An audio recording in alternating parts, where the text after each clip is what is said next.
We'll get going. Thanks everybody for coming to the first MBMG seminar of this school year, the 2017-2018 year, and we've got a great lineup this year. A lot of earth science talks. They're not all bureau seminars. In fact, but earth science is pretty much dominating the schedule this year. So keep yourselves posted. And if you need to get onto our mailing list, the email list, to be, alerted about upcoming seminars, let me know after the talk, and I'll put you on the list. But today we have a new scientist to Montana, Spruce Schoenemann, who is just starting his second year at Western, and he's in the middle of the first block of the year, so cut him a little bit of slack. He's probably still vibrating from the pace of it. He comes to us from University of Washington, where he did a postdoc, and prior to that did his doctorate. Originally, his bachelor's degree is from Whitman College, the University of Walla Walla in Western. Whitman College in Walla Walla, yeah. Whitman College, Walla Walla, Washington. I just said that because I love saying that. Thank you to say that. And he'll tell you about his expertise, and I think that I'm going to stop talking now. But welcome, Spruce. Thank you. Thank you, Colleen. All right, well, thank you all for coming to the talk this afternoon. I'll give you a little bit of a background on this project. So as a grad student, I had an idea of going to Greenland and trying to do some lake sediment coring to do clumped isotopes. There was this... I'm gonna figure this out. There we go. And I took a seminar on clumped isotopes from Kate Huntington, who at that time was new faculty at University of Washington, and we had to do a final project. And you had to come up with something and apply a research project using clumped isotopes. So it happened the following year that I was able to connect up with Dr. Ronald Sletton, who has been studying chemistry, subglacial meltwater from the Greenland ice sheet up by Kangerlussuaq, and he needed a field tech. So I said, hey, I'd love to go, love to get up to Greenland. And by the way, I really want to do this lake coring project. Do you think I can do this? And he's like, yeah, sure, you can do it on the weekends. So I talked to Dr. Julian Sachs about borrowing a bunch of his lake coring equipment that they do in the tropics. Got all this stuff sent to Greenland, and this was all on a shoestring budget of about $3,000. I got an in-house departmental award to do this. And so this project has had, besides my motivation and some undergrads helping, this has sort of been a complete side project to my PhD work. My main focus has been on reconstructing climate from ice cores in Antarctica focused on water isotopes. So this was a bit of a transition for me, and I'm still learning more about lake coring and the differences between the two. So I sort of come at it with more of a climatological and hydrological focus than I do a limnology focus, and you'll sort of see that in this talk. So today I'll be talking about reconstructing Holocene climate based on alkenones and water isotopes from West Greenland lake sediments, and this question whether or not temperature or effective moisture is the key driver. And I'd like to thank the other collaborators as well. Andrew Schauer is our lab manager at the Stable Isotope Lab. Ashley Maloney was another graduate student who's helped me with alkenones. And then Austin Steele, Sean Lorimer, and Dylan Jameson, who helped with the sampling. All undergrads that sort of over the last 3 or 4 years have helped me with this project. So a little introduction. We took several sediment cores from 2 lakes, Limnaea-Sow and Brea-Sow. These are mostly closed basin lakes in southwestern Greenland with the aim to reconstruct temperatures during the Holocene epoch. So I was hoping to use clumped isotopes. I'll talk a little bit about those in a little bit, to get at temperature reconstructions. The closed basin topography makes the lakes ideal for studying changes in both precipitation and evaporation, or effective moisture, so P minus E. And variations in these past lake conditions are recorded by authogenic, so this is in situ production of carbonates, and they're preserved in the lake sediments. So these lakes had been cored before by some other groups, and they had found carbonates, so I knew that this was a good place to go. So motivation: during the past decade, Western Greenland has been undergoing increased warming. We've seen lots of science and nature papers coming out with the rates of change on these glaciers are moving rapidly and melting more and more, and we expect additional warming and additional contributions to sea level. So paleoclimatic research can really help us assess these impacts of climate change, both on plant and animal life, and by providing examples of how both hydrologic and biotic systems responded to past natural climate variability. So I'll give you a little background on lake systems, and I'm going to focus in on North America. We're a little bit more familiar with this area, and then we'll transfer this to Greenland. And this is work by Leslie Anderson down at the USGS in Colorado. And they sampled a number of different lakes all around North America, all the way up to Alaska. And they're showing here their P divided by P minus E, this sort of ratio of wetter and drier areas. And the key here is really how the isotopes of these lake waters plot. So on the bottom here we have O18, and on the Y we have deuterium, and the black line is what we call the global meteoric water line. So this is all precipitation samples taken from various places around the world. When you plot O18 and deuterium, you get a really great relationship with a slope of about 8, and it's fairly linear. This applies really only for sort of the mid to high latitudes, not so much in the tropics. And then what she's shown here are these local meteoric water lines in the different colors in the different regions, and how they all have these varying slopes below 8. So if we have evaporation from a lake system, we are then going to change the relative abundance of deuterium to O18, and it's a lighter isotope, more easily to evaporate. And so these slopes indicate that we have evaporation in these lake systems. So these are lake waters that are shown here with these different slopes.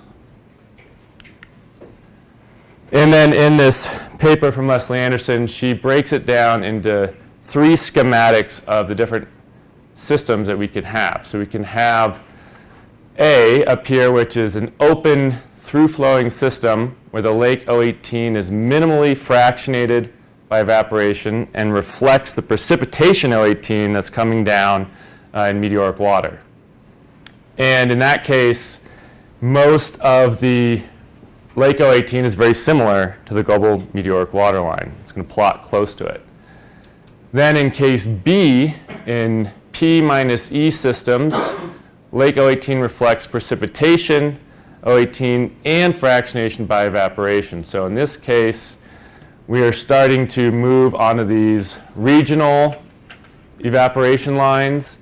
And in this system, we have surface inflow, we have reduced subsurface outflow or ground flow, and reduced surface outflow.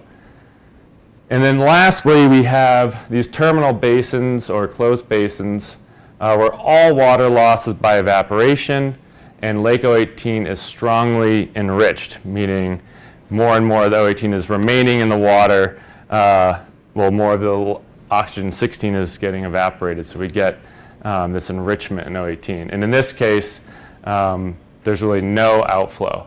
And we move farther along on these regional evaporation lines away from the global meteoric water line. So I highlighted B and C because we're sort of in between these two systems. I wouldn't say we're strictly C, we're a little bit of B. So mostly closed basin, but we tend to have some through flow every now and again from these lakes. Some of the lakes are actually can even get connected. So now we're going to Greenland. Buckle up, here we go. Flying a C-130 to Kangerlussuaq, and you can see up here in it's got a little laser on it. Yeah, so the red dot up there are the lake cores that I'll be talking about. The other symbols are different records that I'll be talking about near the end of the talk. And we then fly into Kangerlussuaq, which is located here. And then the study areas in this red box, we have Lemneasso in the core site and Breaso. And so just means lake in Danish. So the area around Sondrestrom Fjord, this big fjord that goes all the way through up to the Greenland ice sheet, has relatively uniform vegetation and geology. It's all granodioritic gneiss. So we're not getting limestone and calcium carbonate coming from local rocks. This is all in situ production. I keep wanting to go back to my computer to do it, but it's not on there. So again, here's a little blow up of the lake system. And we took 2 cores from Lemneasso, 2 cores from Breaso, and 1 core from SS6. But the core that I'll be talking about today is only one of the cores from Lemneasso. Still have these other ones to process, so future work for undergrads. So the cores used in this study are retrieved from these 2 mostly closed basin lakes. They're 40 kilometers west of the Greenland ice margin. The area has been ice-free from about 8,500 years ago. And they're located 170 meters above sea level and are highly saline due to locally derived aeolian salts, so coming off from, now I'm forgetting the bay west of Greenland, but Baffin Bay, I guess. And they've been concentrated by evaporation. And then here is an image of the catchment around the study lake showing the prevalence of basically dwarf shrub tundra and then the granodiorite rocks. This says play video.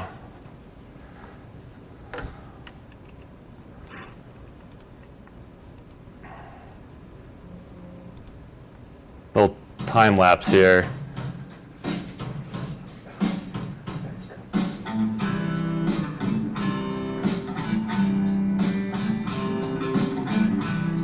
So that's Breaso.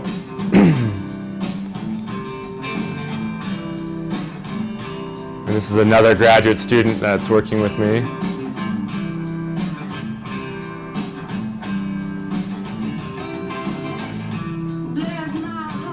Need a lot of anchor lines. We have 3 different anchor lines to hold us in place, plus the lines for the coring device.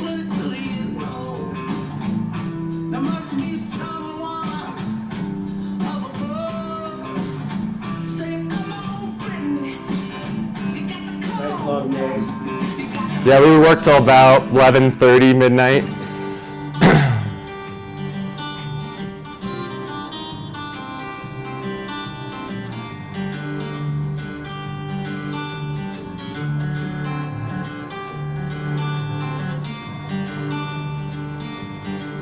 Here we were measuring out the line every 50 centimeters because we hadn't done that yet.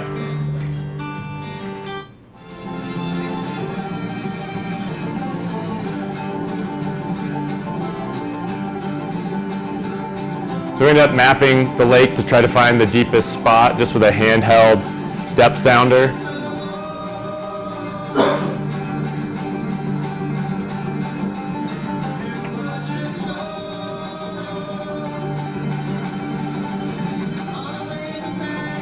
So we're honing in on the deepest part of the lake.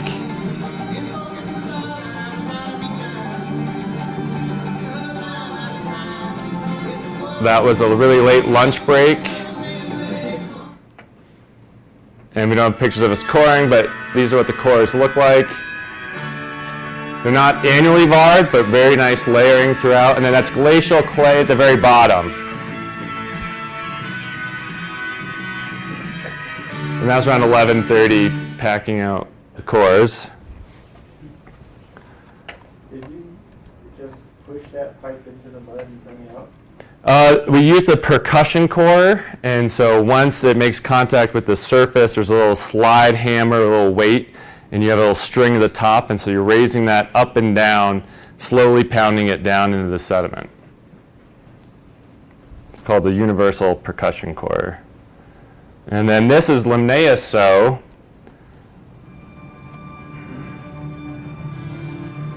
We're going back out to our anchor spot, that little gallon jug.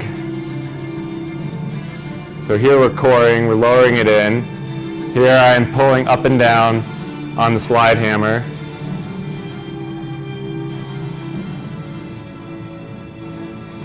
Getting it out's the hardest part. So here we are, two of us with prussics on the line trying to get the core out of the bottom. It's about 2 meters of sediment, there it is. Cap it while it's still in the water. And then you got to section it. So we would section the upper about 25 centimeters in the field. There you can see the glacial clays again at the very around 8,500 years old at the bottom. There's another glacial clay section in the middle. We got really deep into the glacial clays, which made it hard to get this core out. So you sample a centimeter, bag it, screw it, again for a whole centimeter, pushing the mud up to the top. Take your 1 centimeter sample off the top, bag it, whirl pack it, go in slow-mo.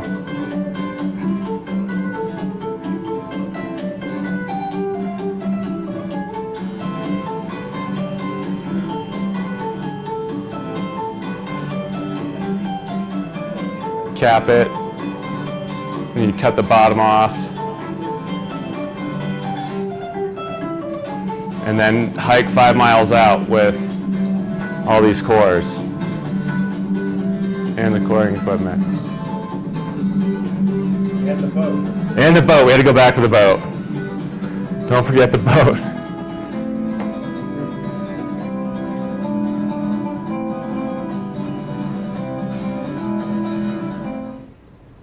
So those were all other field techs that were on the same project in the subglacial geochemistry. So I wrangled them all in to help with the project. All free labor. Okay, back to where we left off. All right, so we'll talk a little bit about the regional climate around Kangerlussuaq. The ice-free zone of West Greenland covers a pronounced regional climate gradient. So we have very maritime, wet, and cool coasts that contrast with the dry continental interior with warm summers. The average annual temperature range is about 30 degrees Celsius, from minus 19 to about 11 degrees C, with a mean summer air temperature of 9.2 degrees Celsius. And this will be key to remember. We're talking about 9 degrees. And the mean annual air temperature is minus 5.7. So over here is air temperature from Kangerlussuaq Airport. And then down the bottom here is precipitation in millimeters per year. So the summer surface lake water temperatures are about 5 degrees Celsius warmer than the mean summer air temperature. So around 14 degrees Celsius. So the lake is warmer than the air, and that's just because it's darker and absorbing more sunlight than the air temperatures. And the region has very low annual precipitation, with nearly half occurring during August and September, and quite a bit in July. So most of the meteoric water that's coming into the system is coming in the summer months, which is also important when we're thinking about precip versus evaporation. So calcite precipitation for these lake carbonates is biologically mediated calcite precipitation occurring during the intense summers when higher temperatures result in enhanced primary productivity by algae. So the algae are changing the pH in the lake, and we're getting biologically mediated calcite, but it's not biogenic calcite. It's not coming from like ostrocods or other critters. And calcite formation and its isotopic signature will therefore be weighted towards a seasonally specific signal, typically summer and early fall, that is controlled by the isotopic composition of the lake water. So that's the primary driver here, is what is the O18 in the lake, and secondarily by the lake surface temperature. And the sensitivity there is that you get a 0.24 per mil decrease for every increase in 1 degree of temperature. And then just some information about the lakes. Limnaea had an O18 of minus 8.7. This is for August of 2012 when we were there. And a deuterium of minus 92.8 and O18 of minus 8.9.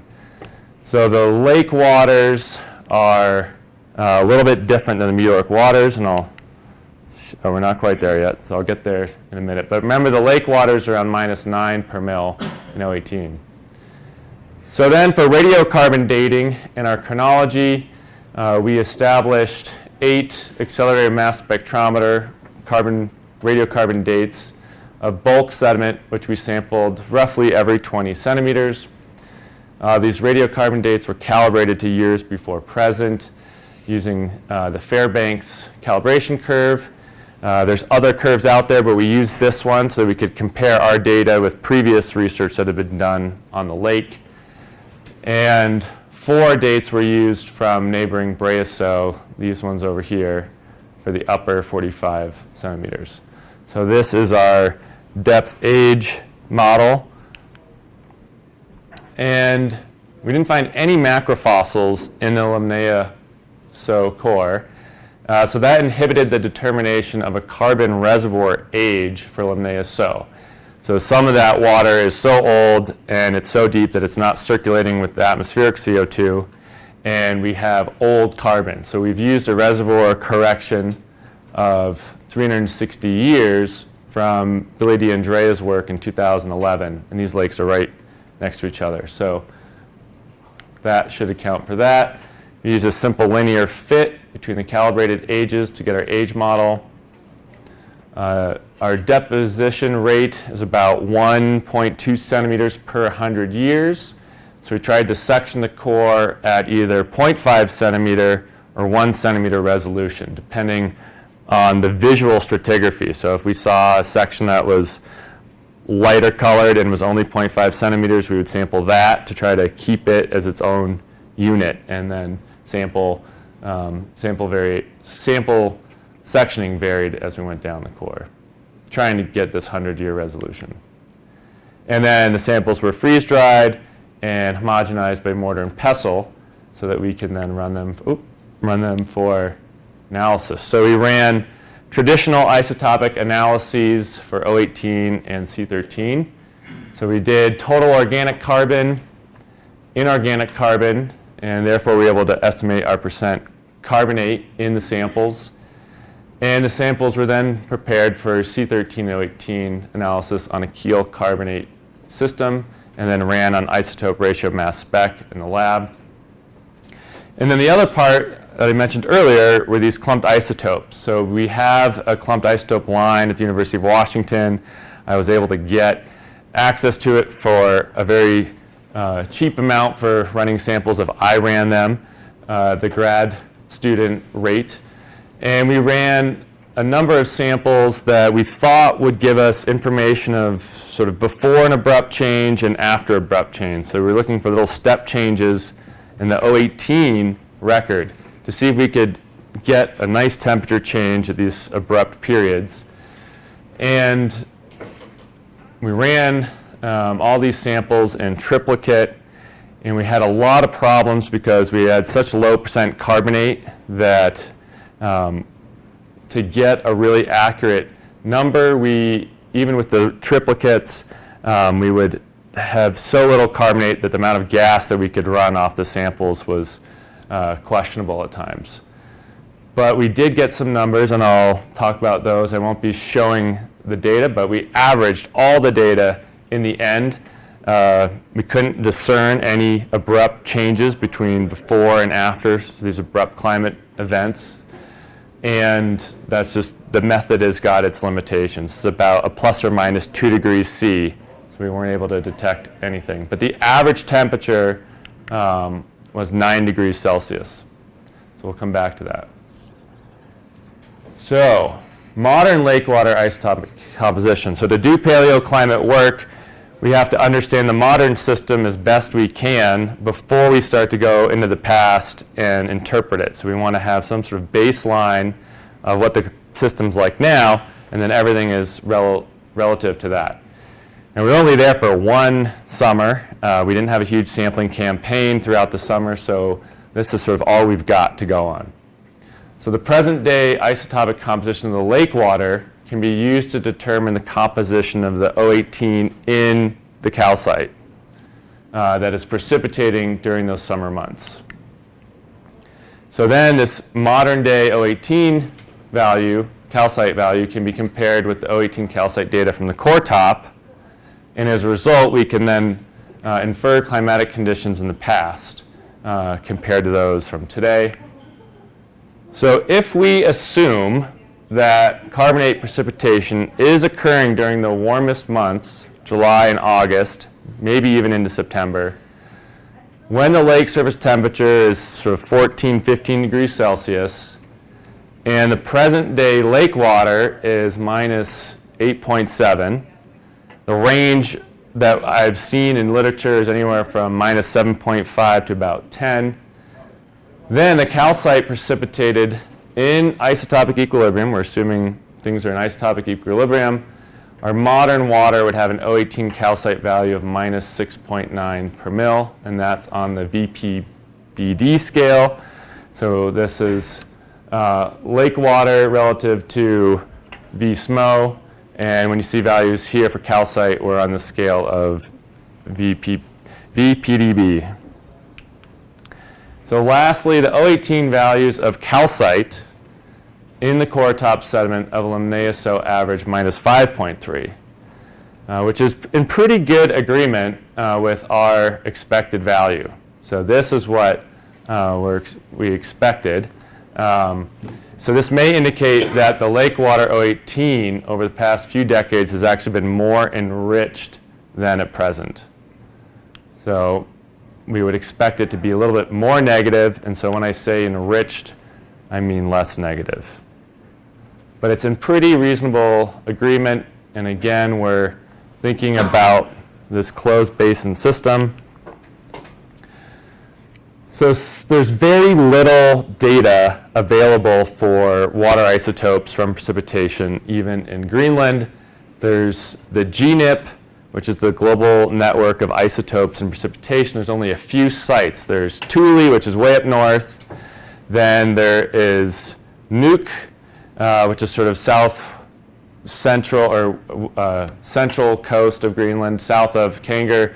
And then there's Groenendael, which is even further south on the west coast.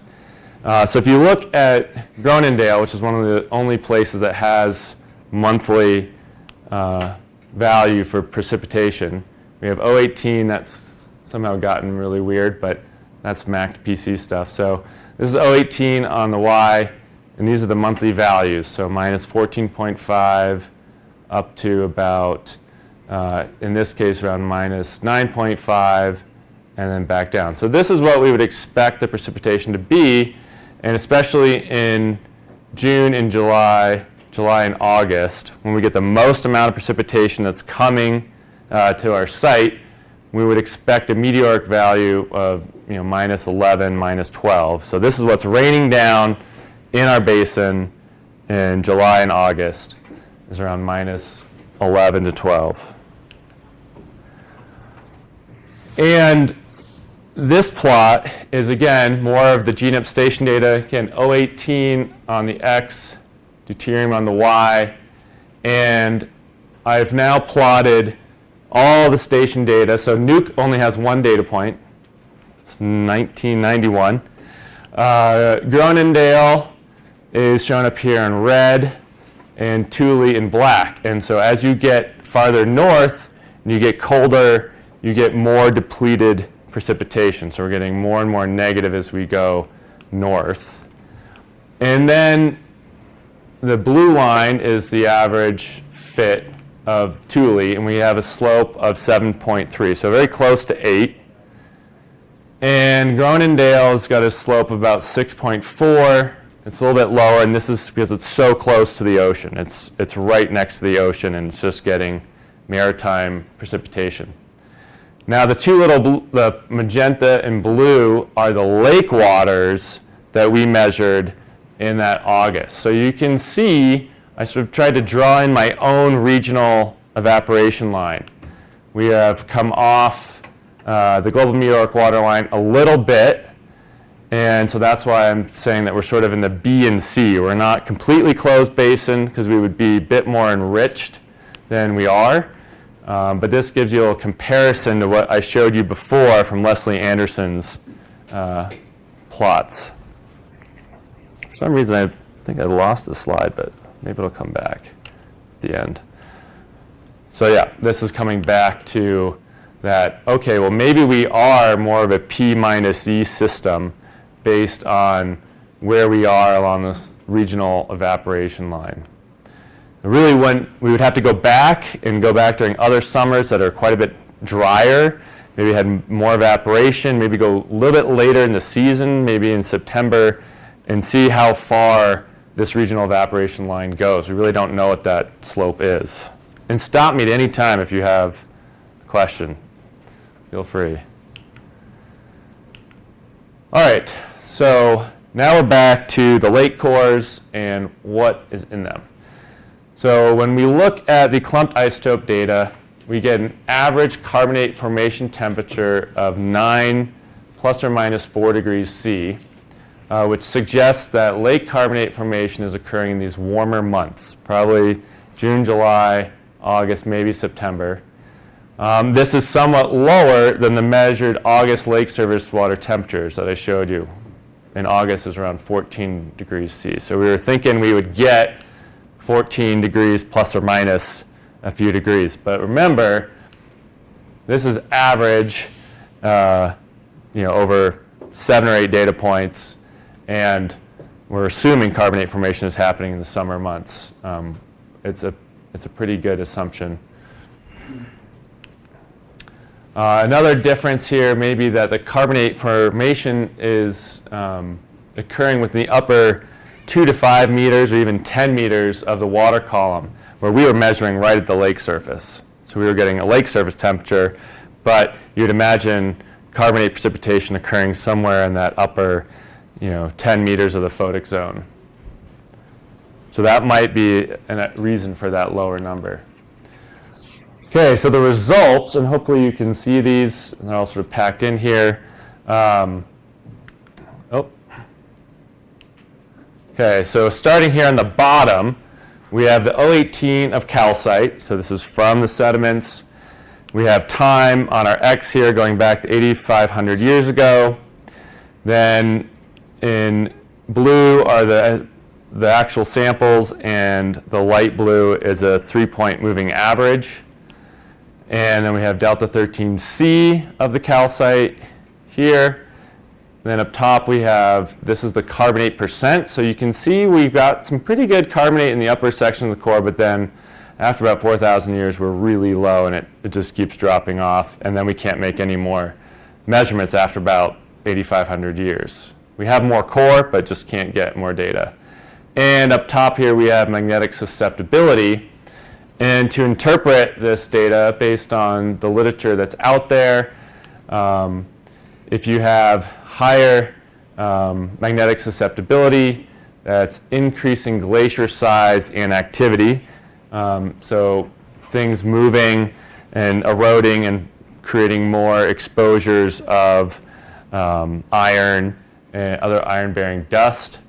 We have increasing organic matter and calcite productivity. So higher the percent carbonate, more organic matter and productivity. The delta 13C as increase in enhanced algal productivity through time.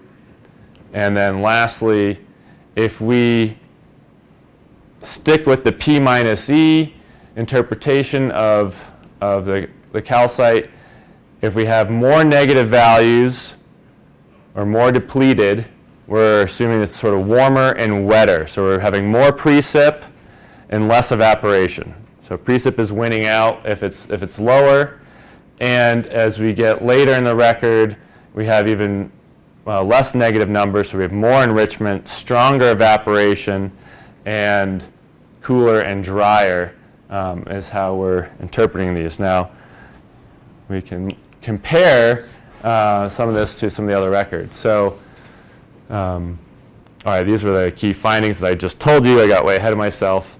But again, to review, the magnetic susceptibility shows increasing values from the mid to late Holocene.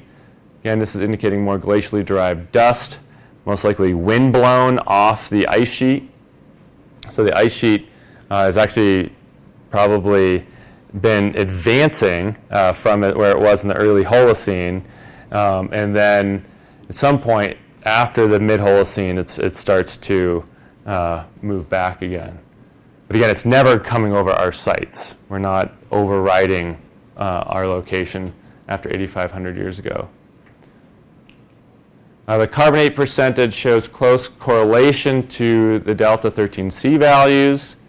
So as we're increasing the delta 13C as more carbonate is precipitated.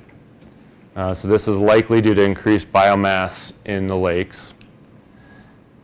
And the enriched delta 13C data are likely due to the increased algal productivity, which suggests warmer conditions, especially in 6,000 to 7,000 years ago when we had increased insolation during this time period in the summer, increased summer insolation. So again, we're thinking about a lot of this as what's actually happening in the summertime rather than an annual average. And then the 018 data show this mid-Holocene period of wetter conditions and then a trend towards drier conditions from about 3,500 to present. And you can see this significant event begins at 8,200 calendar years ago, showing very depleted 018 and very depleted C13 values.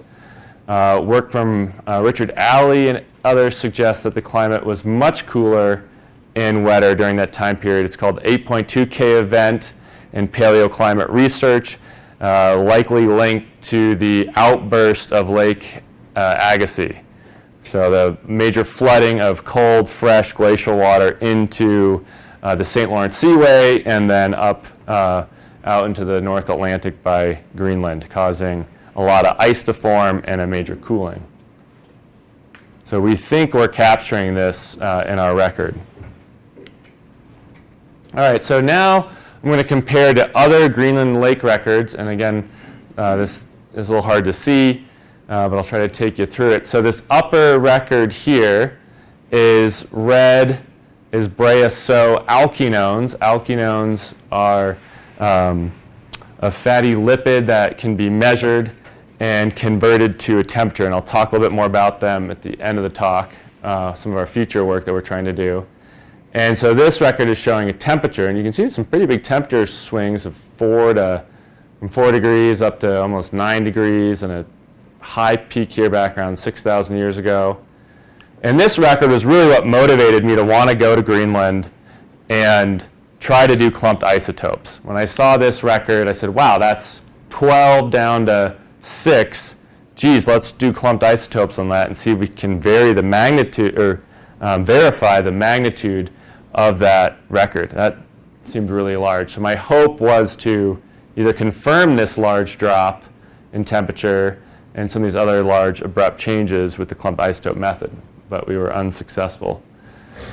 And we're comparing it here with our delta 13C record with another record from John Anderson from Brea-So. So ours is Linnaeus-So in green, John Anderson's in the triangles, and that lake is a little bit smaller and should have a little bit more variability in isotopic composition. It's got about half the surface area.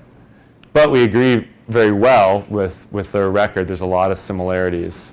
But their record stops right here, like right before this big change. So we were pretty excited that we were able to capture this that they didn't have in their record. And then also comparing the 018 from the Anderson record from Brea-So. So you can see, again, much more variability in their record than in our record. So I think we've got an improved record with improved precision and less variation here. Then over here in this axis, this is Lake SS8 from West Greenland, and this is showing the black is the mineral flux and the red is organic matter flux. This is Flower Lake Valley from southeast Greenland, so we've come around just the tip of southeast Greenland.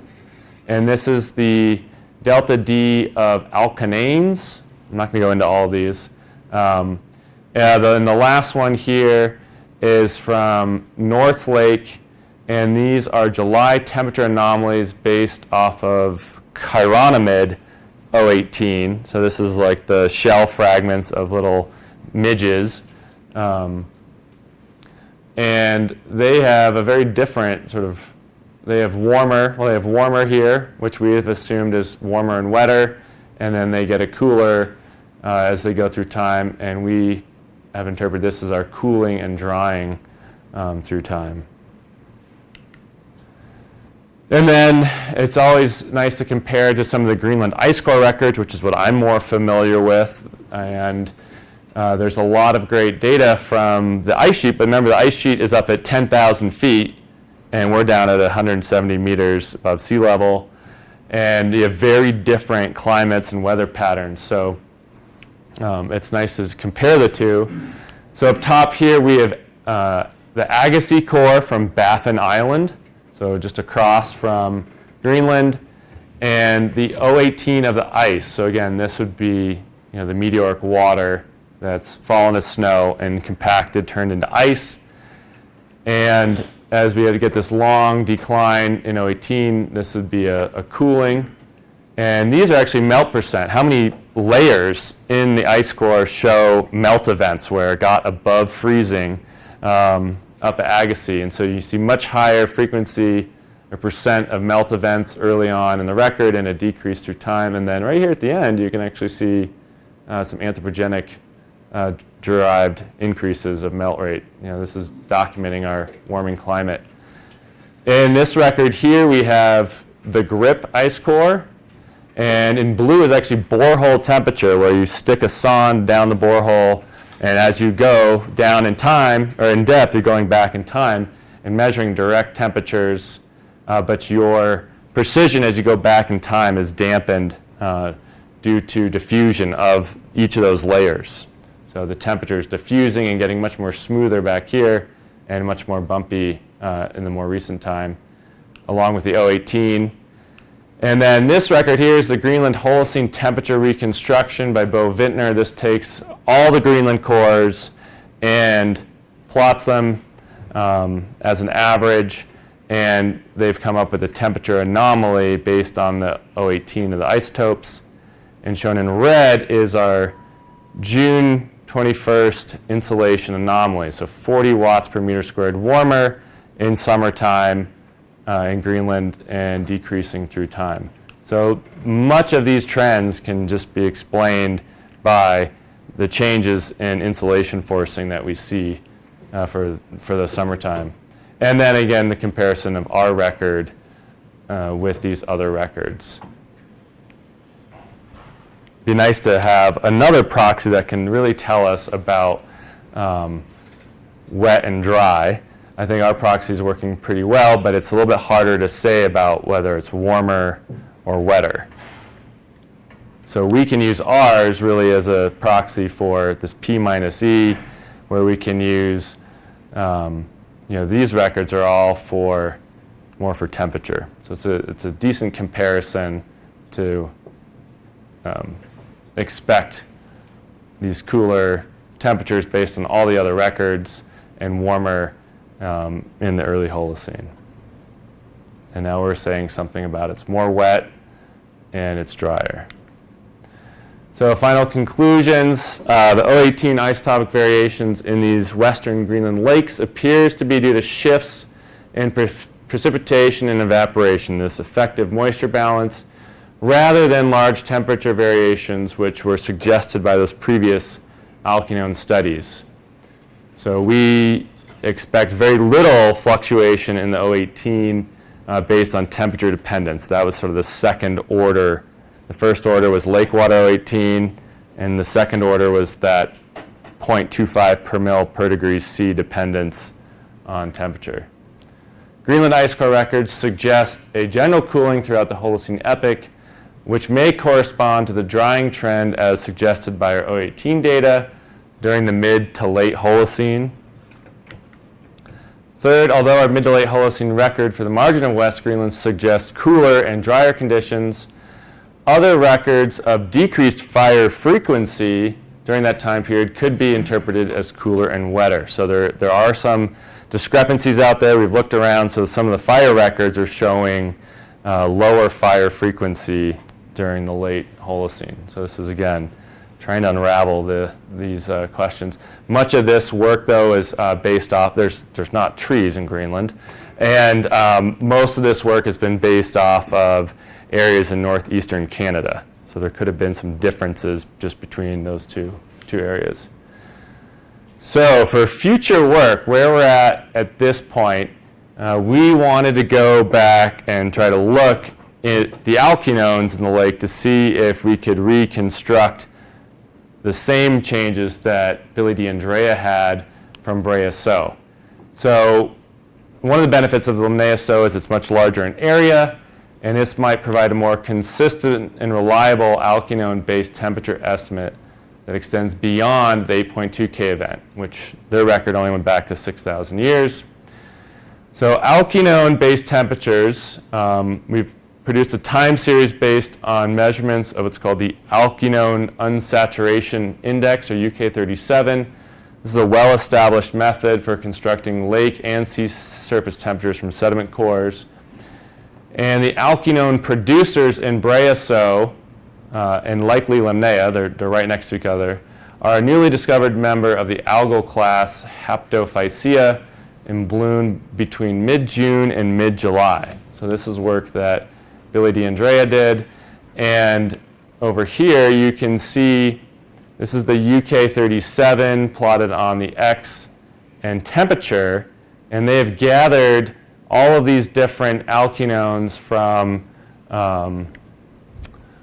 so this is, Brea So is, I believe, in red, 2007, and blue is 2009. So this is from Brea So, and the black are data from Europe. And so they've gotten the lake water, and they've put little sampling nets, and they've captured alkenones that are growing in the lake, and they come up with this temperature calibration, this linear fit here. And this is what they get. The temperature of the lake water, as you can see, 40.8 times whatever the UK37 is, and the intercept, and their standard air is about 1.3 degrees. So it's pretty good fit. You can see a lot of it might be driven by some of these other data points out here. It'd be nice to have a better calibration. And then this is the alkenone flux that they measured in Brea So. So really their peak growth is June to August. So this is in line also too with when the carbonate is forming. So June, July, August is our key time period here. I've got 4 more slides. So we were able to measure 15 samples, and this was again done by Ashley Maloney, a grad student of Julian Sachs, done for free grad work, just to see if we could do this. And so now we're going to try to get money to get all these samples done. So one of the nice things is that this data will provide an independent temperature estimate and an additional constraint on interpreting our 018 calcite variations by providing that growing season lake water temperatures. So remember, lake water is 14 degrees at the surface. The clumped isotopes are giving us around 9 degrees, so probably a little bit deeper in the water column. And our alkenones are coming out at around 6.5 for a temperature. So the purple is the Limnaea So data, and this is shown in comparison to the Brea So data and also Lake E from Billy D'Andrea. So the overlap here is actually pretty nice. And of course, these are on different time scales, so you can't line up every single peak because we're looking at 2 different cores on 2 different depth age models. but we're actually looking in pretty good agreement here. The past 2,500 years, and then, there should be another, Okay, so that one was the full record. So this goes back 6,500, and we have one data point back here, and then at 2,000, and then through. So we're capturing at least some of the similar temperatures as they did. So we think that this approach is going to be productive and would help us in interpreting these temperatures for both the alkene temperatures and the O18 calcite formation in the lake water. So we're really going to know this growing season lake water temperature, which is key.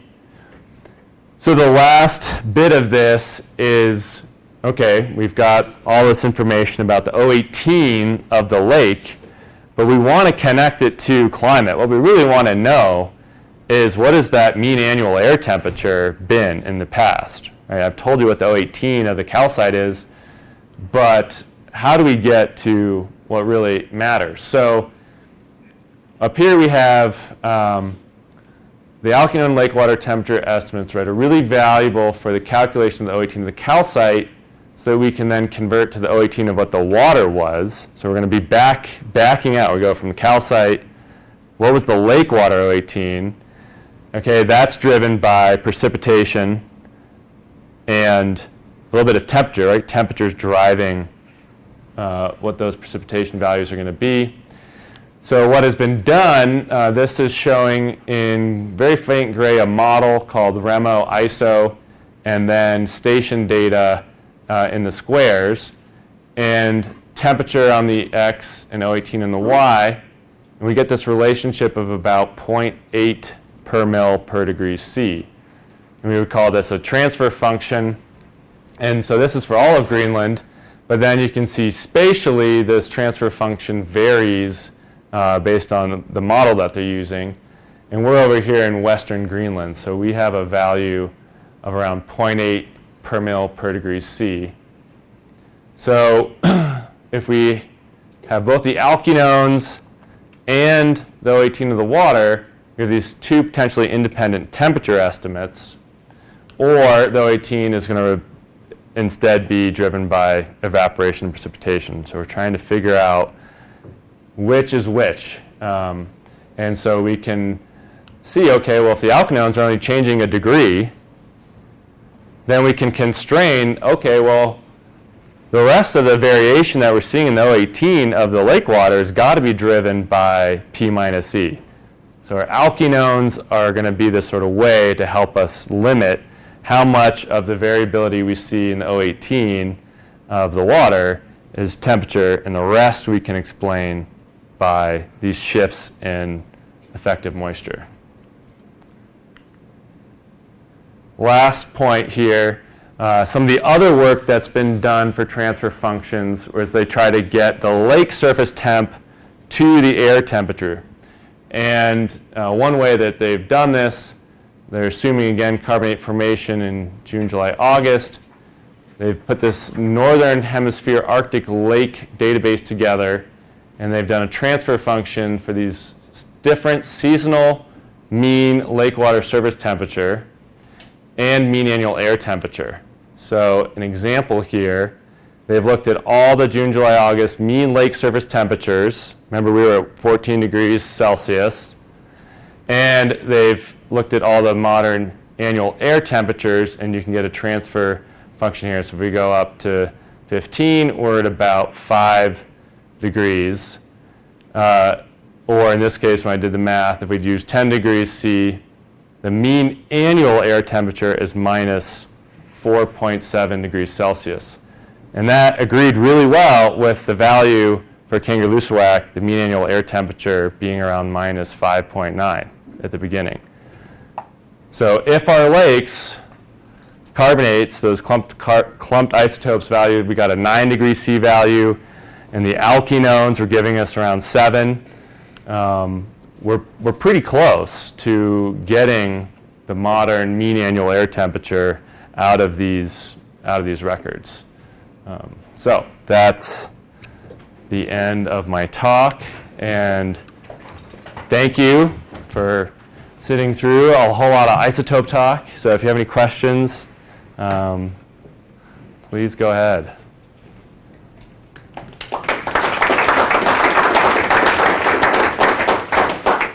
Yes. What's a clumped isotope? Oh, yes. Okay. So a clumped isotope, I should have mentioned that at the beginning, is when you have bonding of heavy carbon, C13, and the heavy oxygen, O18, in your calcium carbonate, so the CO3 part in your carbonate. And that's temperature dependent. You get more bonding of the heavy carbon and heavy oxygen at lower temperatures. And so if you can measure that in your CO2 gas, you can figure out the temperatures based on the clumping. Good question. Why would you use HF rather than HCl in, I think that was the alkanones, I'm not sure, or the clumped isotope. Oh, for the alkenones? Yeah, why would you use HF? That is a question for the other grad student. I Okay. believe they do a whole process where they have to use acetylene and remove the lipids, and so it's a pretty nasty process. I don't think they're using HF, Oh. but Okay, I saw HF up there. So Okay. Probably meant something else. it, I thought NH was New Hampshire, and it turns out it's Northern Hemisphere. oh yeah, all those acronyms, right? But yeah, I could check with them. I know the process is pretty nasty to do the alkenones. She sent me a whole list of everything, and so much of it was acronyms that I couldn't actually understand what she had done. I was like, okay, I'll just paste that into the methods. And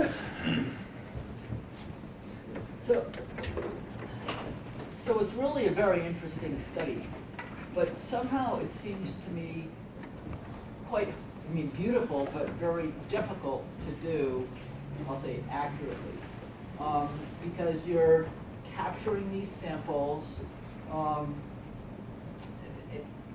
I don't know how you manage them so that by the time you get them back somewhere where you can do something and measure the isotope concentrations, you have high confidence that they're really exactly the same as they were out there in the field, where in fact they weren't exactly in the field. They were down under the bottom of the lake, or they were like in the water or whatever.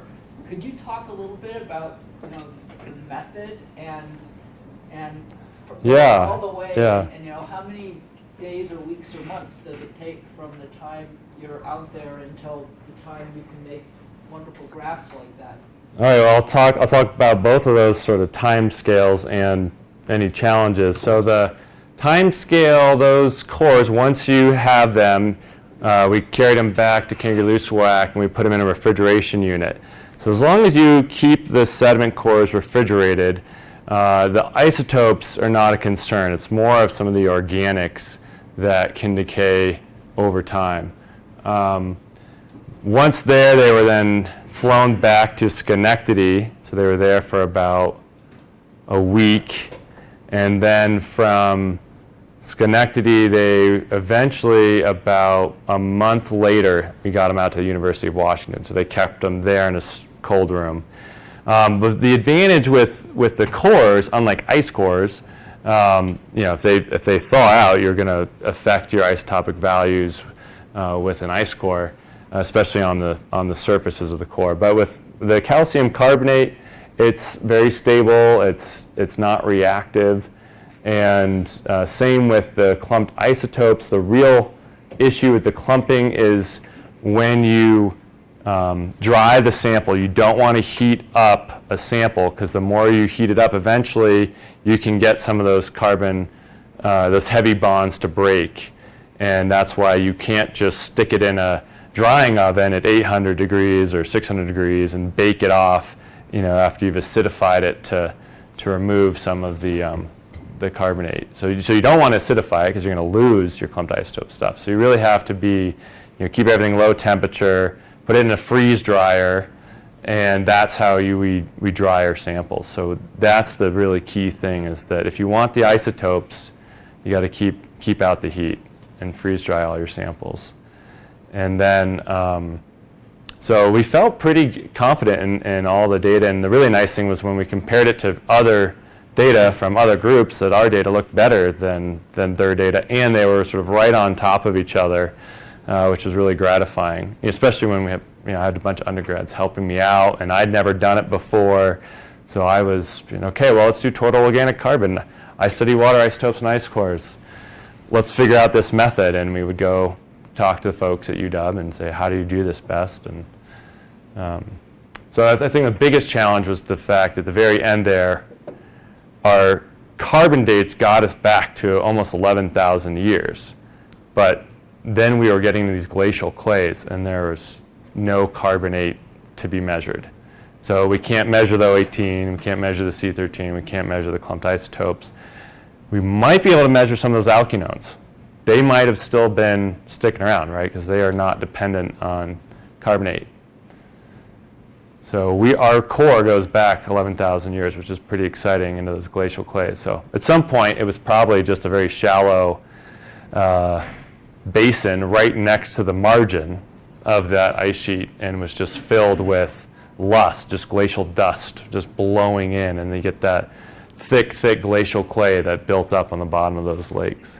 So it was, the first one that came out of that lake, we were like, wow, we hit 9,000. We knew we had hit 9,000 years the moment we had pulled that core out and had all this glacial clay at the bottom. And we had really no idea that was going to be there. That was pretty exciting. Can you just say a little more for us about that 8.2 thousand year old event and what Lake Agassiz was and why it changed on that?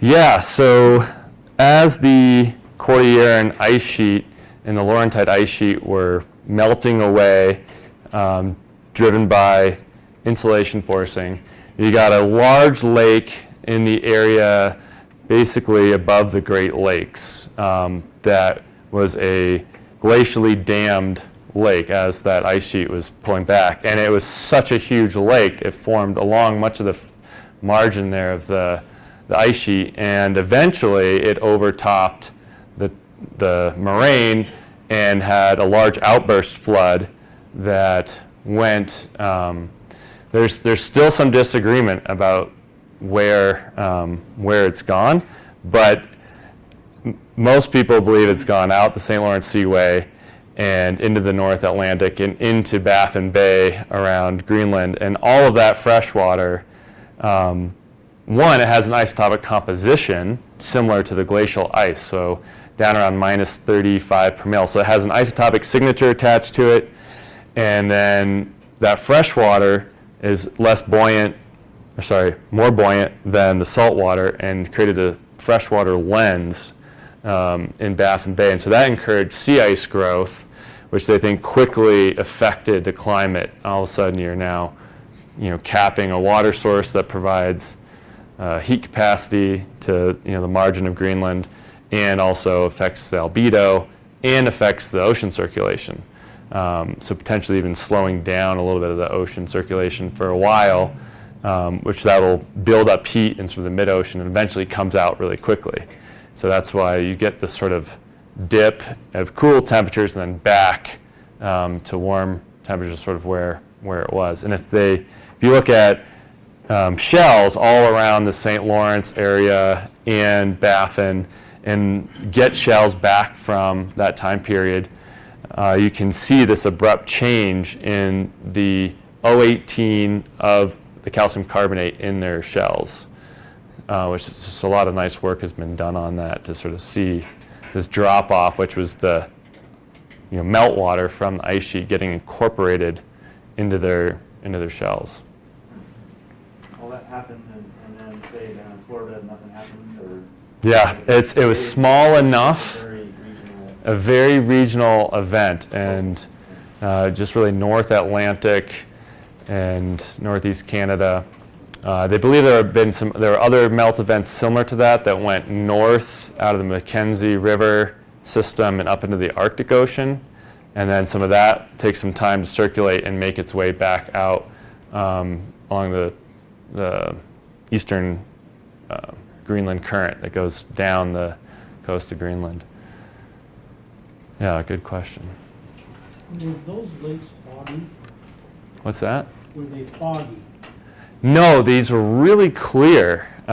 Surprisingly, I mean, just oh, regular fog. foggy. Because they've got Yeah, cold air temperature and a warm lake. I mean, Yeah, you're absolutely right. So you get katabatic winds that come down off the ice sheet, so very cold air that comes down off the ice sheet and then out across these, the whole margin area.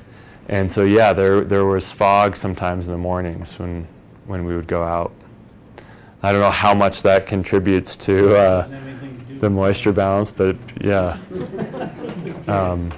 So one of the things that I'm trying to do down at Western is start a lake coring program to look at high alpine lakes that are dominated by snowmelt.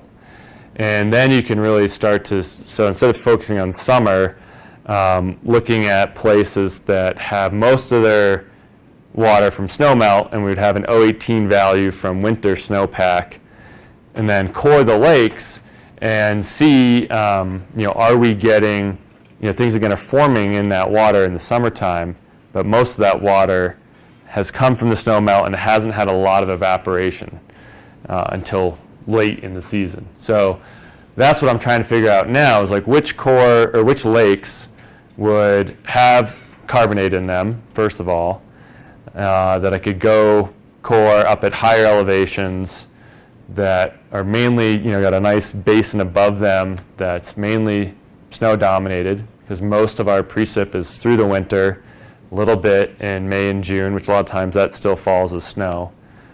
And try to see if I can use the lake cores to reconstruct more of winter snowpack conditions going back in time. And one way to try to calibrate this would also to be use dendrochronology and look at snow-sensitive tree species and go back in time. And Greg Pedersen over at the USGS in Bozeman has done a lot of this work with tree rings and reconstructing SWE, April 1st SWE, and he's got this great 1,000-year record.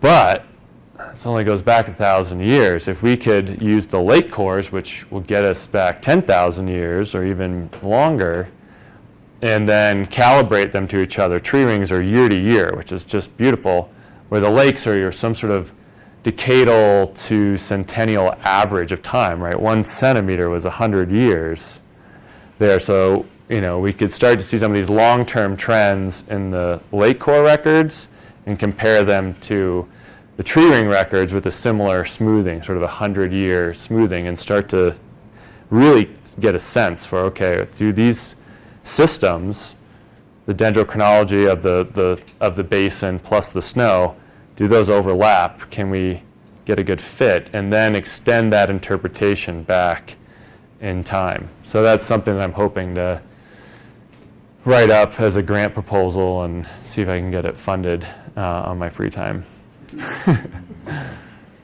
Well, let's end it here and go informal. Henceforth. Thanks, Spruce. All right, thank you.